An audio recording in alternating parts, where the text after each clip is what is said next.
a fortnight.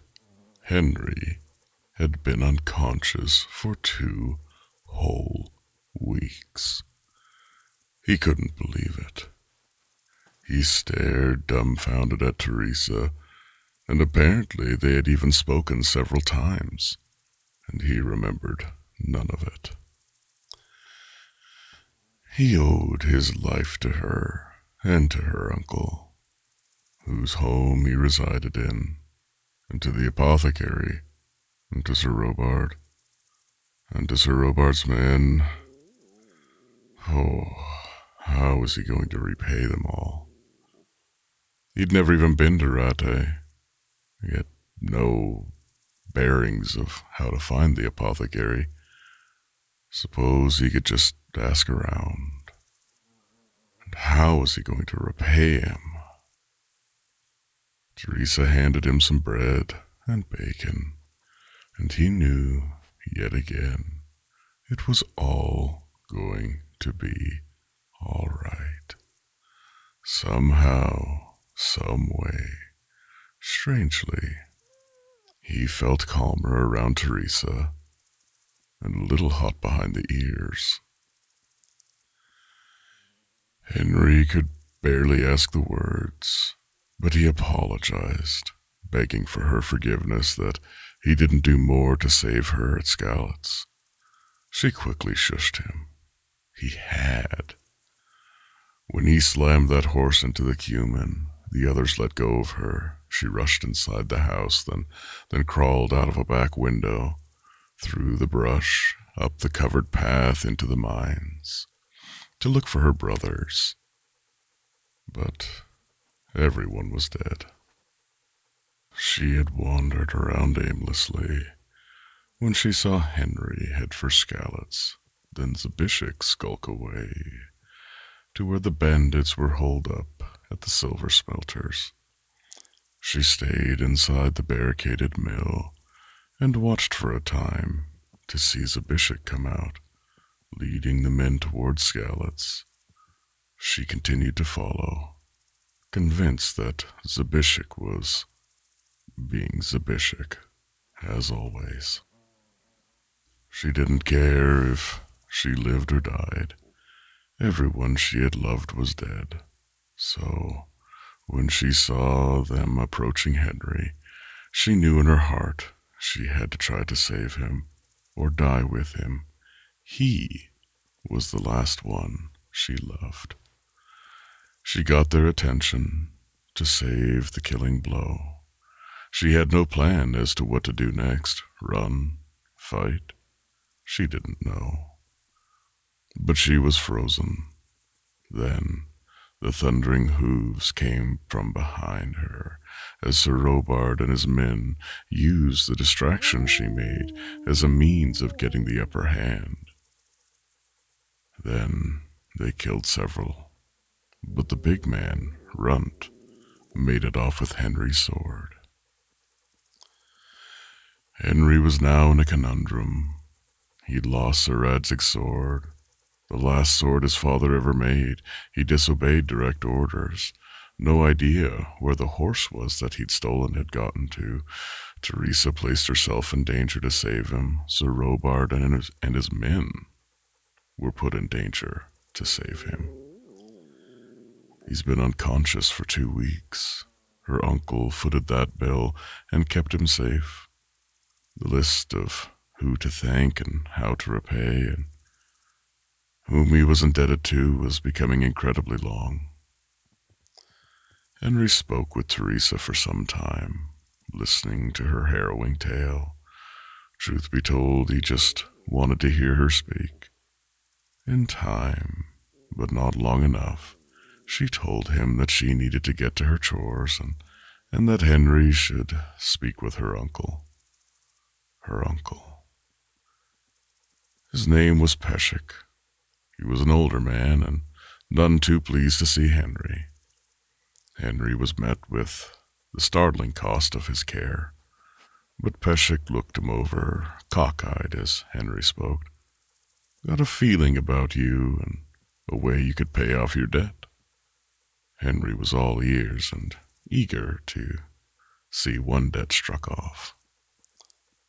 Grave robbing.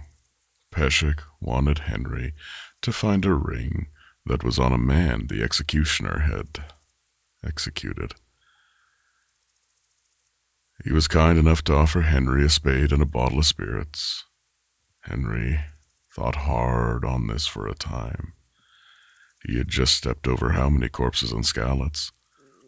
He did retrieve Bianca's ring, not wanting it to fall into some brigand's hands. So what was the difference? He took a ring from the dead for a keepsake. It's just another corpse with another ring. But the church was clear on such things. Henry wrestled with the morality of the issue, but he did have debts, and no means of paying them. It's just another ring, he told himself, and so he accepted. It was twilight when Henry was sneaking to the gallows. It was hard to see, but not long until he found the fresh grave. Henry took a swig of spirits for courage and set to digging.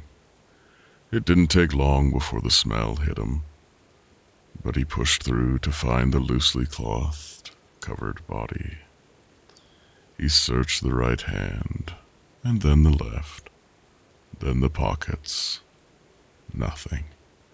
Henry was furious, but not sure exactly at who. He covered the body and started to return to Peshek. He was wandering past the executioners when he heard it. Some of the loudest snoring of his life. It had to be a hog, Henry told himself. But curiosity got the better of him. He entered the gates. The executioner had numerous animals. The chickens cooing. Henry stepped as lightly as he could. The executioner was doing well for himself. He had a number of hogs and chickens and dogs, but they were asleep next to the hog.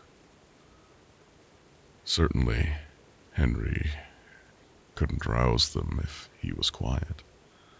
The pigs made noise, but nothing alarming. Henry was still thinking this whole time. It was reckless. He didn't know anything about the house or who all lived there, but he could hear the snoring. Whoever it was loud. His picks worked the lock and it slid open with ease. The home looked simple enough, but no chests in the first room. The bedroom then, and the door was locked. He listened to the snoring and worked the lock again. This time, the lock slid. Henry's heart stopped. He listened to the snoring, and he tried again. The lock opening. Henry's heart was racing. There was a hope chest right by the door, and the snoring was still loud. And it was locked. Heavens, this man was paranoid. So many locks. Henry briefly looked at the wall, stunned by the thought. He was breaking into the house after all, and now cracking this lock. So, not so paranoid, really. The lock was a little challenging and tight. It made too much noise, but the man was still snoring. He opened the chest to find it filled with blankets and a sparkling ring. Henry swiped it, closing the chest, working the lockpicks to lock it, and then repeated this on his way out with each door. In his haste to leave, he tripped over something, which woke a dog, but Henry was hustling down the path, and the dogs didn't seem to be chasing. Henry would have woke the dead if he could have gotten the air to scream. Peshek greeted Henry as he returned to the mill, and Henry didn't see him. His heart was pounding in his chest, and Peshek inquired about the ring. Henry showed it to him, cursing quietly that it wasn't on the body, but instead the executioner's house. Peshek's eyes went wide, and a devil's grin crept across his face. "I was right. You are a very resourceful lad indeed. There'll be plenty of work for a man like you, if you can keep your mouth shut and stick to the job at hand. Henry wasn't sure if he wanted this kind of work. It was exciting. Henry was to take the ring to a miller by the name of Wojciech at Kohelnitz Mill, about a half-day's walk from Peshek's mill. When he could, of course. There was certainly business Henry had to attend to in Rattay, and if he just up and left, it might look suspicious. This sort of business required finesse, to not arouse suspicion. Almost in passing, Peshek offered to be a fence, and to help Henry learn how to pickpocket. Henry almost denied completely, but Peshek mentioned that it could be a useful talent for putting things in someone's pocket as well as out. Henry let this marinate and wandered about the mill to get some sleep. Teresa had left some bread and sausages out for Henry, as well as some ale to wash it down. Henry smiled fondly, drifting off to sleep in the pile of straw. It was the day he wasn't looking forward to, confronting Sir Radzig. Henry's feet fell heavy as he walked up the hill to the Rattay gates. He saw several places along the road where people had set up campsites. He thought it odd, but perhaps places to sleep if the gates were closed. He was met by a guard who shook Henry down for coin. Henry was frustrated, but at least he knew that some of the guards could be reasoned with, should the time come. He was going to need to find a dice table soon, as he only had a few groschen left. It was heartbreaking to enter the city and see the refugees living in muddied squalor. Lean-tos and makeshift places to sleep all about. All the camp areas must be for refugees as well. It looked like folk were making the best of it, communal pots of food. His neighbors were begging in the streets. They were happy to see Henry, calling him out by name, asking if he knew of any others that made it out. He didn't, and they understood. Henry told him what he saw at Ravna, and the ones that he knew to be dead for sure. There were many tears shed, but people appreciated the closure. Henry entered the lower castle, finding the guards from the Skalitz Keep on watch. They were flabbergasted to see Henry. They shared many fond words, and one guard still had Henry's belongings he'd given, unopened even. The small sack was filled with coin, gold, silver, and even jewels. Henry couldn't believe his eyes. He gave the guard some groschen for their trouble and would need to find a place for safekeeping. Perhaps Peshek would know. He'd have to pay him for safekeeping, of course, but it would be worth it. There was no way he'd be able to sell the gold and jewels and the silver as a Skalitz refugee. Peshek would be needed. There wasn't any pomp or ceremony for Henry to go in to see Sir Radzig. It was so odd that the soldiers just kind of motioned towards a door, a few floors up from the ground, and told back of the hall. Henry walked into a ornate dining room, which there was obviously a heated discussion going on. Henry didn't know exactly what he walked into or who all was who, and would come to realize that, what exactly he barged into. It seemed to be a lunch of some kind.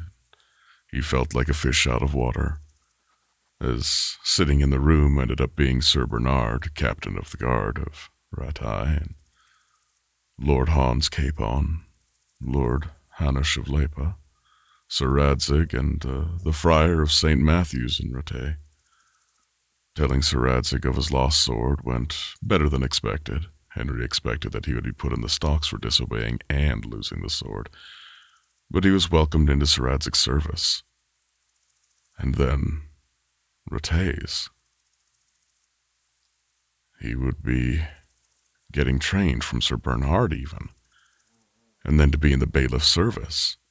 Henry was baffled. He knew he needed to work his hardest. The friar had scathing words about his parents being buried in unsanctified ground, to which Sir Hanush and Sir Radzig had choice words for the friar. Lord Capon was exceedingly venomous towards Henry. The lord was young, brash, and received as much agreement as chastisement, which only seemed to increase his ire toward Henry. He seemed to be quickly dismissed, and that was rather welcome. Henry wandered out of the castle a little in a daze. He asked around where the apothecary's was and went to see him about the dead. It was a sizable sum, but he had groschen from his father, and it made sense that he should square the debt. He spent some time talking with the apothecary, and the apothecary offered to teach Henry about mixing things if he brought the appropriate reagents for the process, enough to learn with and enough to restock the shelves. It sounded like a good deal, but Henry wasn't sure when he'd find the time, but he probably should make the time. Henry wandered the streets. Rattay was enormous compared to Skalitz.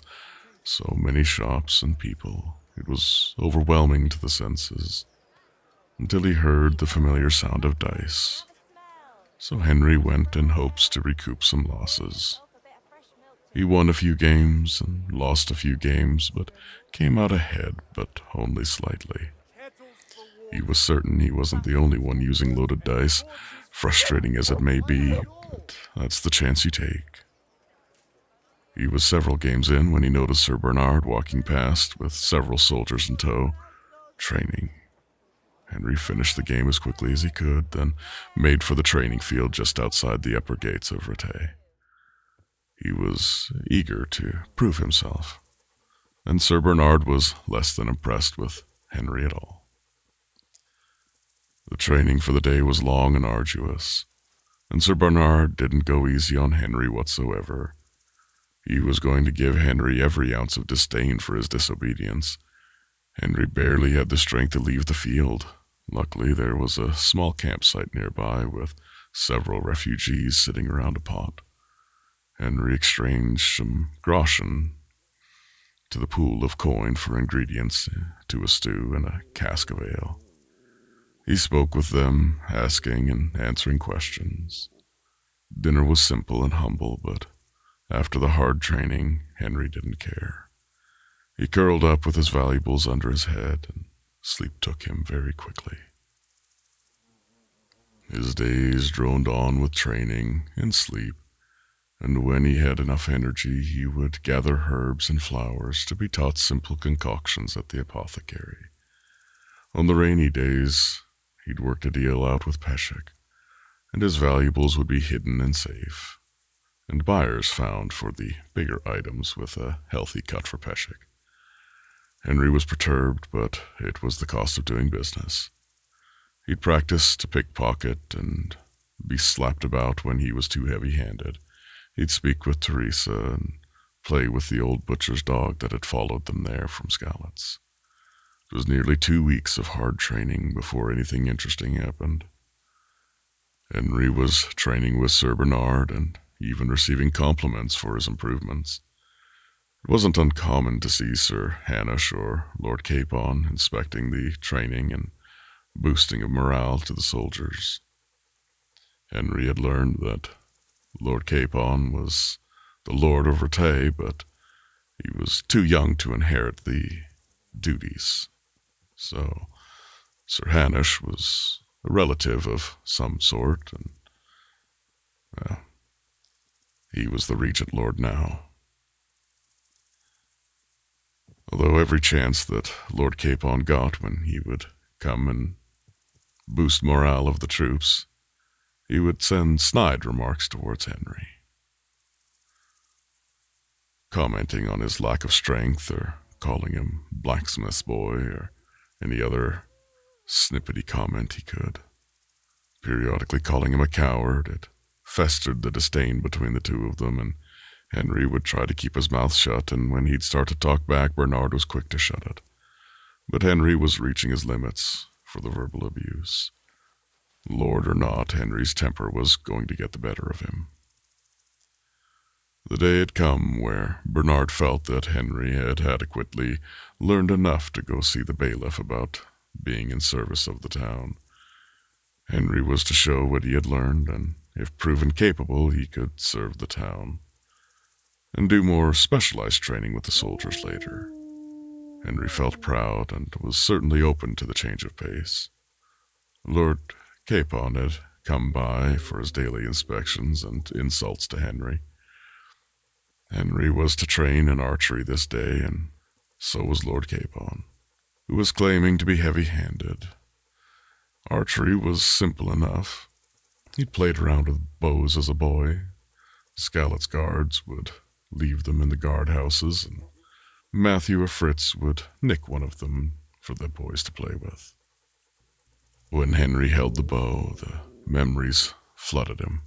Matthew, Matthias, Fritz. He'd asked, but no one knew. His heart pained for his friends. Lord Capon started running his mouth. This time Henry ran his right back, and now he was in a competition with the Lord, archery. They were close, but Henry eked out a narrow victory, and this vexed the young lord something fierce. But Henry didn't mind. Lord or not, everybody needs to be humbled sometime.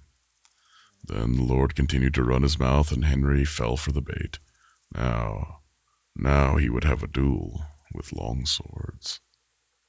Henry was very nervous. He knew that he had improved over the last 2 weeks, and he knew that if he harmed the Lord, he would see the executioner for sure. And the Lord could harm him as much as he wanted and not see so much as a slap on the wrist. The duel began, and Henry didn't hold back. Lord Capon was very skilled, much more than Henry gave him credit for. But in the past few weeks, he'd never seen Lord Capon training, and that's all Henry's been doing. Call it luck or skill, but Henry bested him. The duel descended from being a gentleman's duel to a fist-fight brawl in the mud. Sir Bernard separated them and chastised Henry. Lord Capon didn't take the laws well, but he did give Henry his favorite bow for winning both competitions. Henry didn't like him, but he did respect that after losing, he lost with grace and dignity, which made Henry look like an uncouth peasant, which only angered Henry more. But he would start his service to the bailiff in the morning. He wanted to celebrate, but instead the sun was setting, and he walked to the mill to visit Teresa and spend the night. Henry rose with Teresa and Peshek. While she cooked breakfast, Henry and Peshek practiced lockpicking and pickpocketing. Peshek seemed very keen to teach Henry. It didn't hurt that it cost Henry groschen each time. Peshek didn't seem too bothered that Henry hadn't delivered the ring yet. Perhaps having someone so close to the city guard was a more important matter altogether. Henry at least believed so. After breakfast, he would wander up the hill to Rattay. Passing through the refugees, it bothered him that they just seemed to continue to live in squalor. He continued to give alms and would pass by his old neighbors, but he couldn't fund their need on his own, at least not yet. He swore daily that he would find some way to help.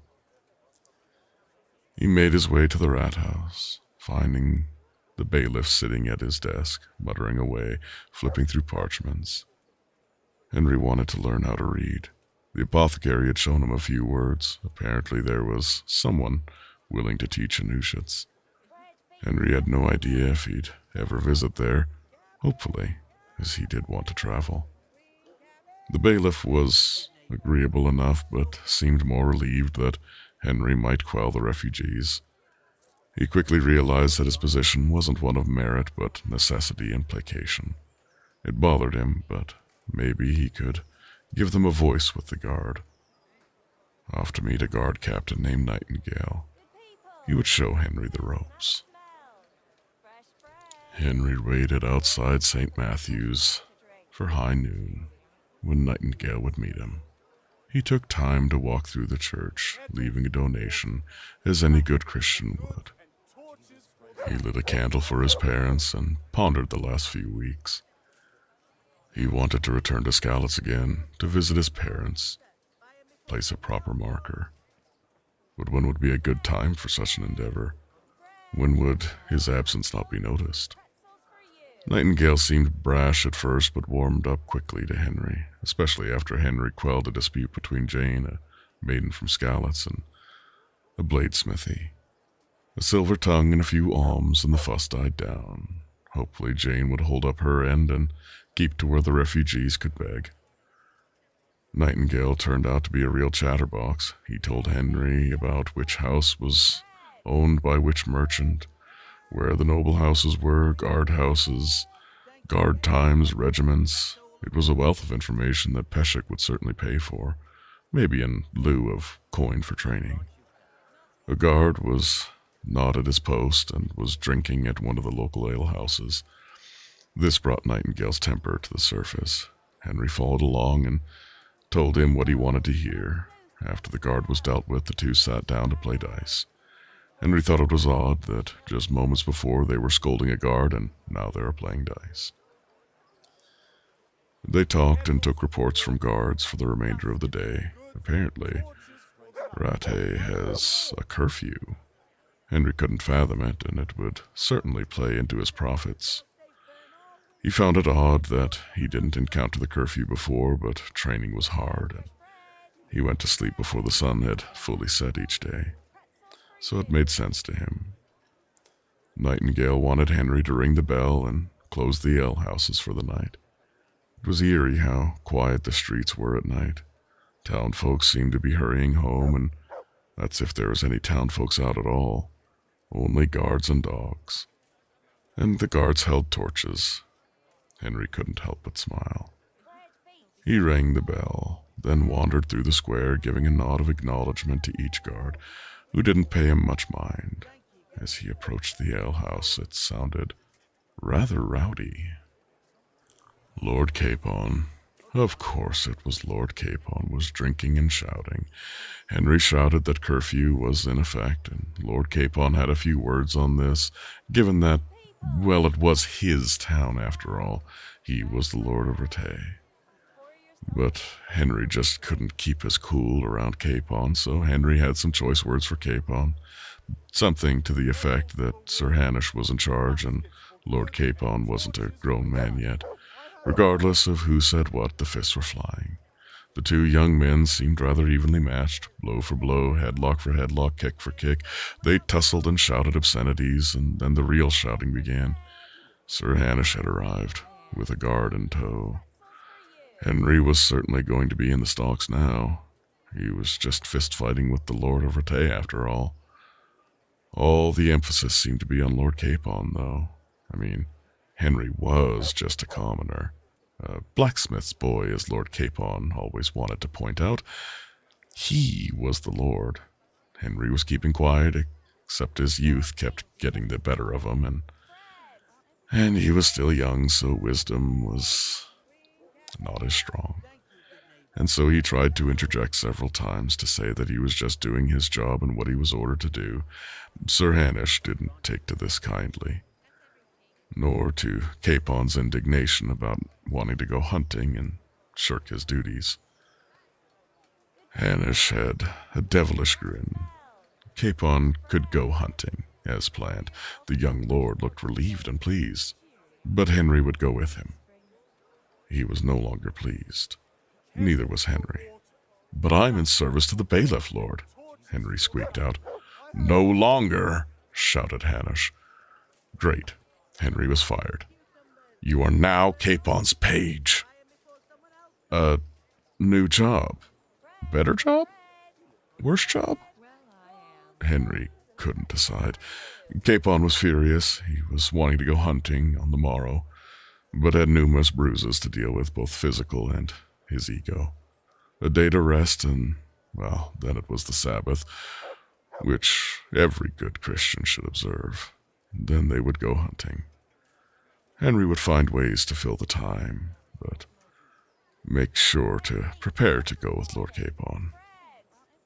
Better job? Worse job? Henry couldn't decide.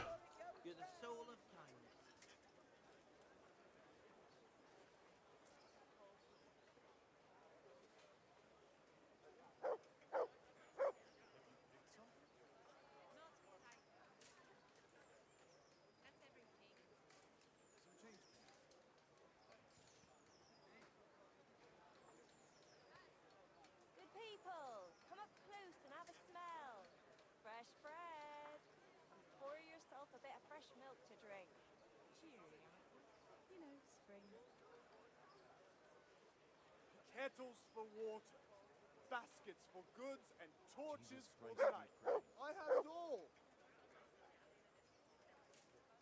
Have a look at these cucumbers. They'll stay firm all winter. Buy them before someone else does. Bread, fresh bread. Bread. Well, I am. Rolls, buns, and pretzels for you.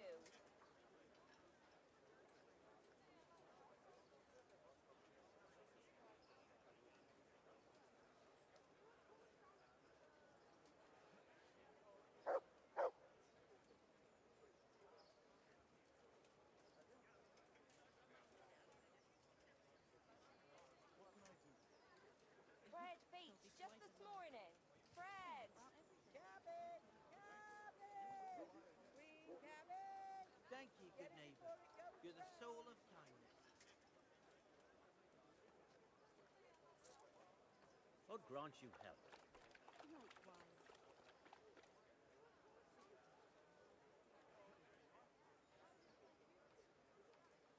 Flour, egg, salt, Implements, meat. Let it bake a bit. instruments, You'll and be able to tools. feed that Everything whole for family work with and fresh home. bread. Today to put a smile on your face.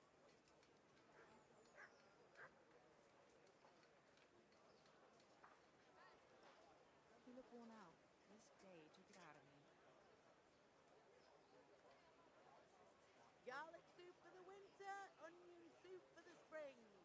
Asparagus for taste and prunes for what ails you. Try them.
Ooh.